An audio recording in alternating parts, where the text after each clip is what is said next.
Disaster, division, and a -45% approval rating. Labour's government is facing a political freefall, and it's one for the history books. So how did Sir Keir Starmer's administration go from a landslide victory to becoming the most unpopular government ever recorded? Let's break it all down. Labour's popularity has hit rock bottom. According to a new YouGov poll, 6 out of 10 voters disapprove of their performance. To put that in perspective, their approval rating now sits at a staggering -45%. That's worse than any previous government. Even Labour's own supporters are split. 38% disapprove of the party they voted for just months ago. Ouch. Now, this decline didn't happen overnight. Labour started strong after their thumping victory in July 2024, but the shine wore off quickly.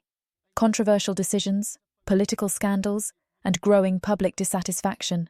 Everything seems to be working against them. Let's talk about those scandals. Sir Keir Starmer himself got caught accepting thousands of pounds in luxury gifts. Work clothes, fancy glasses, you name it. And after public backlash, he promised, no more gifts. Too little, too late, though, as his personal approval rating has plummeted to -41%. 2/3 of voters now have a negative view of the Prime Minister, and even a third of Labour supporters are losing faith in their leader. Then there's the backlash against Labour's economic policies. Chancellor Rachel Reeves faced outrage after slashing winter fuel payments for most pensioners. Farmers are furious over potential inheritance tax changes. And let's not forget immigration. Small boat arrivals across the Channel continue to dominate headlines and put immense pressure on the government. If that wasn't enough, Labour has lost 33 council seats across England, Scotland and Wales since the election.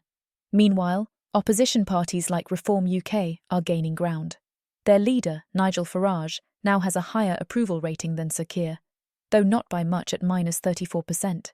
And what about the Tories? Kemi Badenoch isn't faring much better, with her rating dropping to -31%. But here's the kicker. A third of voters are still undecided about her, leaving an opening for a potential Conservative comeback. So, what does this all mean? Labour's leadership is in crisis. Approval is plummeting, voters are disillusioned, and political opponents are circling like sharks. Will Sir Keir Starmer's government recover from this monumental collapse? Or is this the beginning of the end for Labour? We want to hear from you. What do you think about Labour's nosedive in popularity? Is there a way back, or is this the nail in the coffin?